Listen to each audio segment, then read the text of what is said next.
April 21st, 1899. Jesus, the poorest of the poor. This morning, while I was in my usual state, in one instant I found myself inside myself, but without being able to move. I realized that someone was entering into my little room. Then he closed the door again, and I felt he was drawing near my bed. In my mind, I thought that someone had entered furtively, without anyone of my family seeing him, and had penetrated even into my little room. Who knows what he will do to me? My fear was so great that I felt my blood freeze in my veins, and I trembled all over. Oh God, what to do? I said to myself, my family did not see him. I feel all numb and cannot defend myself, nor can I ask for help. Jesus, Mary, my mama, help me. Saint Joseph, defend me from this danger. When I realized that he was coming up on my bed and he curled up near me, my fear was such that I opened my eyes and I said to him, "Tell me, who are you?" He answered, "I am the poorest of the poor. I don't have a place to stay. I have to come to you. If you want to keep me with you in your little room. See, I am so poor that I don't even have clothes, but you will take care of everything." I looked well at him. He was a 5 or 6-year-old boy without clothes, without shoes, but so very beautiful and cute. Immediately I answered him, "As for me, I would gladly keep you, but what will my dad say? I am not a free person who can do whatever she wants. I have my parents who prevent me. As for clothing I can do it with my poor toils. I will make any sacrifice, but as for keeping you, it is impossible. Besides, don't you have a father? Don't you have a mother? That you don't have a place to stay?" But the boy desolately answered, "I have no one. Oh, please don't make me wander any more. Let me stay with you." I myself did not know what to do, how to keep him. A thought flashed through my mind. Who knows whether it is Jesus, or it might be some demon to disturb me. So again I said to him, "But tell me the truth at least. Who are you?" And he repeated, "I am the poorest of the poor." I replied, "Have you learned how to make the sign of the cross?" "Yes," he answered. "Well, then make it. I want to see how you make it." So he signed himself with the cross. I added, "And the Hail Mary? Do you know how to say it?" "Yes, but if you want me to say it, let us say it together." I began the Hail Mary, and he was saying it together with me, when a most pure light was unleashed from his adorable forehead, and I recognized that the poorest of the poor was Jesus. In one instant, through that light that Jesus sent me, he made me lose consciousness again and drew me outside of myself. I saw myself all confused before Jesus, especially because of my many rebuffs, and immediately I said to him, "My lovely one, forgive me. Had I recognized you, I would not have forbidden you to enter.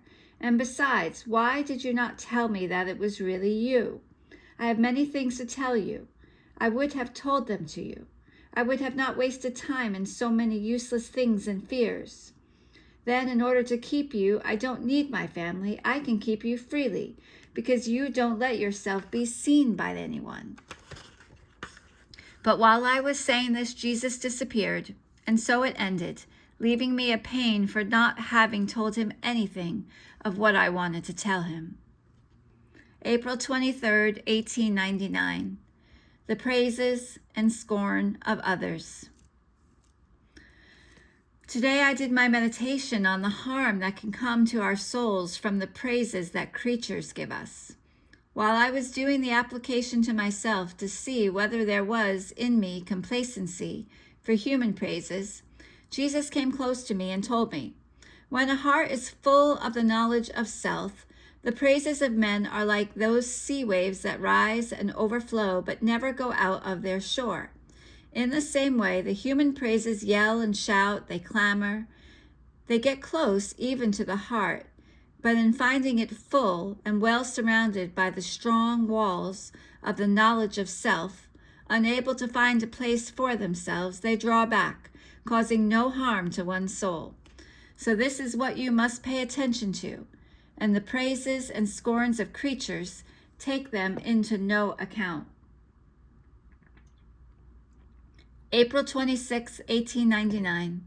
The souls who are detached. Today, my loving Jesus was making himself seen. It seemed to me that he was sending me many flashes of light, while penetrated through the whole of me, when in one instant I found myself outside of myself together with him, and the confessor also was there. Immediately I prayed my beloved Jesus to give a kiss to the confessor, and to go into his arms for a little while. Jesus was a child. To make me content. Immediately he kissed the confessor on his face, but without wanting to detach from me. I remained all afflicted, and I said to him, "My little treasure, my intention was for you to kiss not his face but his mouth, so that, touched by your most pure lips, it might be sanctified and fortified from that weakness. In this way it will be able to announce your holy word more freely and to sanctify others. Oh, please, I pray you, to make me content." So Jesus gave him another kiss on his mouth, and then he said, "I am so very pleased with the souls who are detached from everything, not only in the effect, but also in the effect. That in so far as they keep stripping themselves, so does my light keep investing them, and they become just like crystals, which are such that the light of the sun finds no impediment to penetrate inside, as it does with buildings and other material things." "Ah," he said, "they think that they are stripping themselves, but instead they come to be clothed, not only with spiritual things, but also with corporal, because my providence has a care all particular and special for these detached souls. My providence overshadows them everywhere. It happens that they have nothing, but they possess everything." After this, we withdrew from the confessor, and we found many religious people who seemed to all have their goals set on working for a purpose of interest. Passing through their midst, Jesus said, "Woe, woe to one who works for the purpose of gaining money. You have already received your recompense in life." May 2nd, 1899. How the whole of heaven is veiled in the church. This morning Jesus aroused much compassion. He was so afflicted and in suffering that I would not dare to ask him a single question. We would look at each other in silence. Every now and then he would give me a kiss and I to him, and he continued to make himself seen in this way several times. On the last time he made me see the church, telling me these exact words: "The whole of heaven is veiled in my church. Just as in heaven one is the head, which is God, and many are the saints of different conditions, orders, and merits, so in my church, in which all of heaven is veiled, one is the head, which is the Pope, and even in the triple tiara that covers his head is the sacrosanct Trinity veiled. And many are the members that depend on this head, that is, different dignities, various orders, superior and inferior, from the littlest to the greatest. They all serve to embellish my church, and each one, according to its degree, has the office entrusted to it. And by the exact fulfillment of the virtues, it comes to give of itself a splendor so very fragrant in my church, that the earth and heaven are perfumed and illumined, and the people are so drawn by this light and by this fragrance that it is almost impossible for them not to surrender to the truth. I leave it to you, then, to consider those infected members which, instead of shedding light, cast darkness, how much torment they cause in my church." While Jesus was saying this, I saw the confessor near him. Jesus looked intently at him with his penetrating gaze. Then, turning to me, he told me, I want you to have full trust with the confessor, even in the smallest things, to the point that there must be no difference for you between me and him. And according to your trust and the faith you place in his words, so will I concur.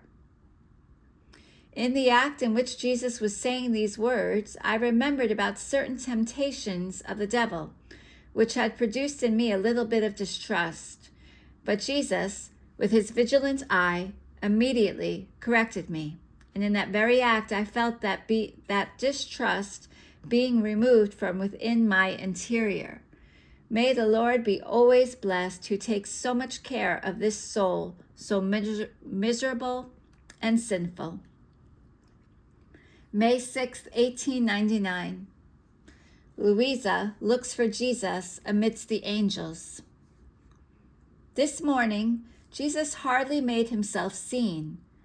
I felt my mind so confused that I almost could not comprehend the loss of Jesus.